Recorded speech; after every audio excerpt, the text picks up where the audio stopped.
आज हम आपको बताते हैं कि यूपी बोर्ड 10th क्लास में जो एसएसटी का कल पेपर है 20 तारीख को 20 फरवरी को उसके जो मोस्ट इम्पोर्टेंट क्वेश्चन है उसके बारे में हम आपको बताते हैं।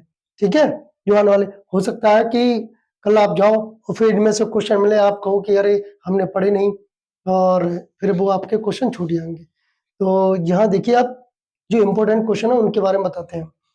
पहले नंबर पे जो है वो नेपोलियन ने जो सुधार किए हैं उसके बारे में आप जरूर पढ़ के जाएं, क्योंकि ये बहुत ज्यादा इंपॉर्टेंट क्वेश्चन भी है और कई बार आया भी है और आता भी है। ठीक, तो नेक्स्ट क्वेश्चन है हमारा सेकंड वाला, वह इटली के एकीकरण को समझाओ। मतलब इटली का जो एकीकरण कैसे हुआ है, इटली काफी मतलब राज्यों में बिखरा हुआ था, तो उसको एक कैसे किया है, ये इसके बारे में जरूर पढ़ के जाना, ये लॉन्ग में जरूर मिलेगा आपको। फिर है हमारा गांधी जी की नमक यात्रा, ये चाहे शॉर्ट में मिले आपको या लॉन्ग में, लेकिन मिलना ही मिलना है। ठीक, जो हमारा फोर्थ वाला है छापे खाने, छापे खाने का मतलब होता है प्रिंटिंग प्रेस के आविष्कार। जैसे जब लोग ज्यादा पढ़ने लगे थे और उनके लिए जो पुस्तकें छापनी पड़ी थी, तो उनको कहाँ से हमें पुस्तकें देनी होंगी, तो उसके लिए क्या किया, छापे खाने का आविष्कार किया गया था, जिससे ज्यादा से ज्यादा ड्रामेटिकल या कॉमिक्स बुक्स है, मैगजीन है, न्यूज के लिए प्रिंटिंग मशीन का प्रयोग किया गया, जिससे कि ज्यादा से ज्यादा किताबें छाप के लोगों में बांटी जाए। नेक्स्ट जो क्वेश्चन है वो आपका है मिट्टी क्या है और इसके प्रकार। ये हमेशा लॉन्ग में ही आता है, या अपर्दन वाला आ सकता है कि मृदा अपर्दन क्या होता है। अगर ये नहीं आया तो मृदा अपर्दन में से आएगा, लेकिन मृदा अपर्दन के कम चांसेस है इस बार, वो शायद पिछली बार आ चुका है। लेकिन ये मिट्टी क्या है और इसके कितने प्रकार है ये जरूर मिलेगा आपको। नेक्स्ट जो क्वेश्चन है मुद्रण संस्कृति का वर्णन कीजिए, ये मुद्रण क्या है इसके बारे में आपको पढ़ के जाना होगा ये लॉन्ग में। फिर आता है हमारा जल दुर्बलता क्या है, इसके बारे में भी आपको पढ़ के जाना होगा, ये लॉन्ग में मिलता है। फिर हमारा बहुउद्देशीय परियोजना है, नदी घाटी परियोजना होती है, जैसे बहुत डैम बना देते हैं, उससे बहुत सारे काम लिए जाते हैं, या सिंचाई के लिए भी और लाइट भी बनाई जाती है, तो इसका प्रयोग किया जाता है बहुउद्देशीय परियोजना का, ये लॉन्ग में ही हमेशा मिलता है। नेक्स्ट क्वेश्चन है परंपरागत और गैर परंपरागत ऊर्जा संसाधन क्या है। या तो अगर ये लॉन्ग में आया तो आपको ये लिख के आएगा कि गैर परंपरागत ऊर्जा संसाधन किसे कहते हैं। शॉर्ट में आया तो इन दोनों में डिफरेंस पूछा जाएगा आपका, परंपरागत गैर परंपरागत ऊर्जा संसाधन में अंतर बताइए। ठीक, नेक्स्ट क्वेश्चन जो है हमारा जैव विविधता क्या होती है, जैव विविधता के बारे में हमको बताना है, ये शॉर्ट में आने के चांस ज्यादा है इसके इस बार। फिर आता है हमारा संघवाद क्या है, इसको आप शॉर्ट में ही पढ़ के जाएं। फिर आता है हमारा जो लास्ट चैप्टर है बिल्कुल, कोपरा नियम क्या होता है, कोपरा का नियम जो कंज्यूमर के लिए बनाया जाता है, बहुत सारे कस्टमर होते हैं तो उनको गलत नॉलेज दे दी जाती है और प्राइस बढ़ा के लिए जाते हैं। ठीक, तो उसके बारे में हमें सरकार ने एक कोपरा नियम बनाया है, जिससे कि कस्टमर को ठगा ना जाए, बहुत सारे लोग होते हैं ठग लेते हैं दुकान पे, तो इसको भी आप शॉर्ट में पढ़ के जाएंगे। फिर जो लॉन्ग में आता है वो 100% है हमारा लास्ट चैप्टर से, कि उपभोक्ताओं के शोषण के कारण बताइए, मतलब किस किस वजह से उनको ठगा जाता है और किस तरीके से उनको ठगा जाता है। बहुत सारे लोग होते हैं दुकानदार जो मिलावटी चीज दे देते हैं, और ऐसी बहुत सारी जानकारी उनको गलत दे देते हैं, जिसकी वजह से वो उसको खरीद तो लेते हैं, जब प्रयोग में लेते हैं तो उनको उसका नुकसान हो जाता है, पैसा भी जाता है और साथ में जो हमको मटेरियल मिला है वो भी हमको गलत मिलता है। फिर आता है आपका शिशु मृत्यु दर, ये आपका शॉर्ट में 100% मिलेगा आपको, शिशु मृत्यु दर वाला। फिर जो लास्ट बचा है आपका महात्मा गांधी वाला, यानी कि मनरेगा जिसे बोलते हैं, ये आपका शॉर्ट में ही आता है मनरेगा। इसमें 100 दिन का रोजगार मिलता है और एक साल में, और अगर मान लिया मनरेगा में आपको मजदूरी नहीं दी, मतलब मजदूरी का मतलब काम नहीं मिला, तो आपको मजदूरी सरकार प्रोवाइड कराती है फ्री में, आप चाहे जाए या ना जाए। ठीक है, बस इतने ये मोस्ट इंपोर्टेंट क्वेश्चन है।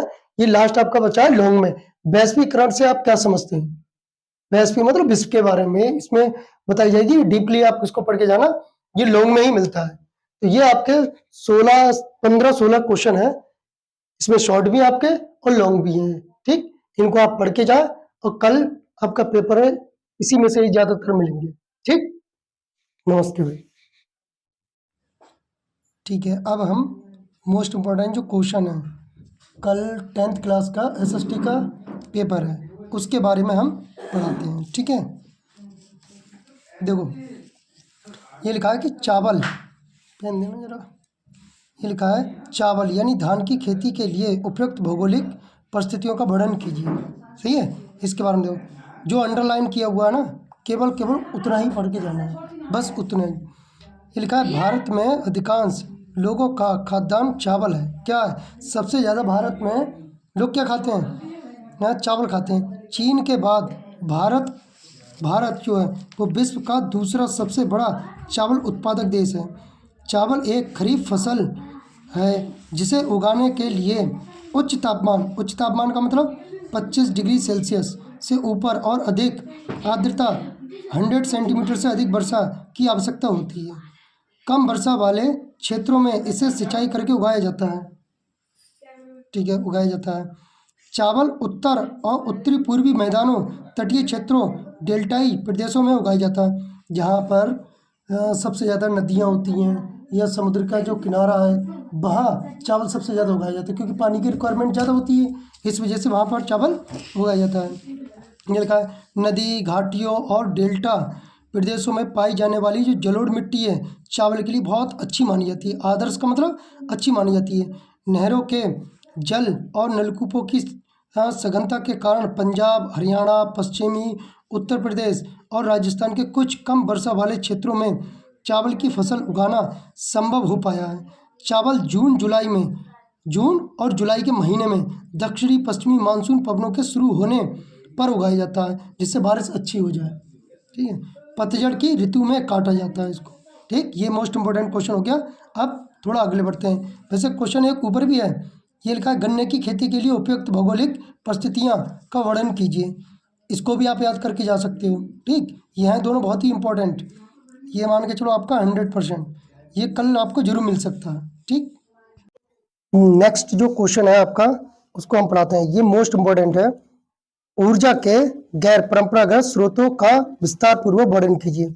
मतलब ये होते क्या है, ऊर्जा के जो गैर परंपरागत स्रोत है इसके बारे में हम पढ़ते हैं। ठीक है, इंपॉर्टेंट बहुत है, ये कल आ सकता है आपका। जैसे यहाँ पर देखो बताते हैं, कर ऊर्जा के वे साधन जो एक बार प्रयोग करने पर समाप्त नहीं होते। मतलब अगर मान ली ऊर्जा की कोई ऐसी चीज है जो हमने एक बार प्रयोग की, ठीक है, और वो समाप्त नहीं हुई, ठीक, तो उसको हम क्या बोलते हैं, ऊर्जा के गैर परंपरागत स्रोत बोलते हैं, और जिनकी पुनः पूर्ति संभव है। गैर परंपरागत या नवीकरणीय संसाधन कहलाते हैं, जैसे सौर ऊर्जा, पवन ऊर्जा, बायोगैस और ज्वारीय ऊर्जा, भूतापीय ऊर्जा और जियोथर्मल ऊर्जा आदि। इनका संक्षिप्त वर्णन निम्न प्रकार से है। जैसे सौर ऊर्जा के बारे में पढ़ते हैं अपने कि सौर ऊर्जा क्या होता है। देख रहे हो आजकल प्रधानमंत्री द्वारा सूर्य पैनल लगाए जा रहे हैं, जिससे बहुत फायदा हो रहा है गांव में जाता। तो सौर ऊर्जा देखो, भारत एक उष्ण कटिबंधीय देश है, ठीक है, यहाँ पर मतलब गर्मी ज्यादा पड़ती है यहाँ, और सौर ऊर्जा के दोहन की यहाँ पर लिखा है असीम संभावना है। तो इसका मतलब हम यहाँ पर ये बोल सकते हैं, यहाँ पर सौर ऊर्जा का प्रयोग सबसे ज्यादा कर सकते हो। जैसे ये लिखा है फोटोवोल्ट टास्क और प्रौद्योगिकी द्वारा धूप को सीधे विद्युत में परिवर्तित किया जाता है, यानी सूर्य पैनल के द्वारा। भारत के ग्रामीण तथा दूर दूर क्षेत्रों में सौर ऊर्जा तेजी से लोकप्रिय हो रही है। सबसे ज्यादा प्रयोग कहाँ किया जा रहा है, जैसे पहाड़ है, पर्वतीय क्षेत्र में है, असम, मेघालय और जो आपके उड़ीसा, इन जगह पे ज्यादा किया जा रहा है इस्तेमाल। अब आता है पवन ऊर्जा। इससे भी हम क्या करते हैं, एनर्जी का इस्तेमाल करते हैं। पवन ऊर्जा का प्रयोग पानी बाहर निकालने, खेतों में सिंचाई करने और बिजली पैदा करने के लिए किया जाता है। पवन ऊर्जा का प्रयोग गुजरात में, तमिलनाडु में, उड़ीसा में, महाराष्ट्र में, राजस्थान में, केरल में और आंध्र प्रदेश आदि में किया जाता है। ठीक है, एक दो और है, ये हमारा बायोगैस भी है इसमें इंपॉर्टेंट, और ये ज्वारीय ऊर्जा भी है, और यहाँ पर इसी तरीके से हमारा भूतापीय ऊर्जा भी है, तो इसको भी पढ़ सकते हैं। लेकिन ये हमारा कुछ ज्यादा अच्छा है तो इसको हम पढ़ेंगे। पृथ्वी के आंतरिक भागों से ताप का प्रयोग कर उत्पन्न की जाने वाली विद्युत को भूतापीय ऊर्जा कहते हैं। भूतापीय ऊर्जा के दोहन के लिए लद्दाख, हिमाचल प्रदेश में 2 प्रायोगिक परियोजनाएं शुरू की गई हैं। हिमाचल प्रदेश में गर्म पानी के चश्मों से इस ऊर्जा को उत्पन्न किया जाता है। इसका उपयोग ठंडे भंडार केंद्रों में किया जाता है। ठीक है, यहाँ पर हम बता, ठीक है, जो नेक्स्ट क्वेश्चन है उसके बारे में पढ़ाते हैं, पर्यावरणीय प्रदूषण के बारे में, ये क्या होता है। तो देखो ध्यान से, कह रहा है पर्यावरणीय प्रदूषण का मतलब ये होता है जैसे हमारे चारों ओर वायु है, भूमि है, जल है और बहुत सारी चीजें होती हैं जिनमें हानिकारक कुछ घटक मिल जाते हैं, उसको हम क्या बोलते हैं, पर्यावरणीय प्रदूषण बोलते हैं। जैसे इन्होंने बोला है, हमारी वायु, भूमि तथा जल के भौतिक, रासायनिक और जैविक लक्षणों में अवांछनीय या अवांछित परिवर्तन पर्यावरणीय प्रदूषण कहलाता है। वे पदार्थ या कारक जिनके कारण यह परिवर्तन हुआ है, ठीक है, उसको हम क्या बोलते हैं, प्रदूषक बोलते हैं। सही। और यहाँ देखो ये होता किस किस वजह से है, तो जैसे वायु प्रदूषण, जल प्रदूषण और यहाँ पर हमारा भूमि प्रदूषण भी है।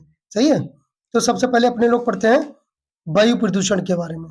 ठीक, ये लिखा है, अधिक अनुपात में अनचाही गैसों की उपस्थिति, जैसे सल्फर डाइऑक्साइड आ जाए या कार्बन मोनोडाइऑक्साइड आ जाए वायु में, ये वायु प्रदूषण के कारण है।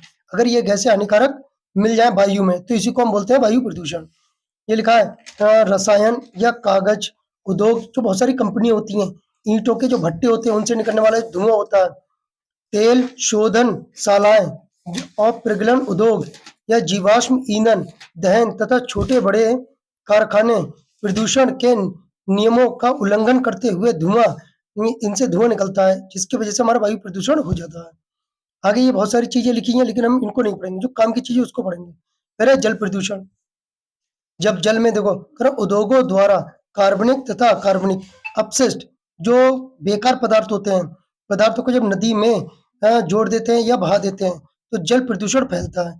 जल प्रदूषण के मुख्य कारक कागज, लुगदी, रसायन, वस्त्र एवं रंगाई उद्योग और तेल शोधन शालाएं, चमड़ा उद्योग, जो रंग अपमार्जक, अम्ल, लवण तथा भारी धातुएं जैसे सीसा है, पारा है, उर्वरक है, कार्बन है तथा रबर सहित कृत्रिम रसायन जल में बहा दी जाती हैं, तभी हमारा जल प्रदूषण हो जाता है।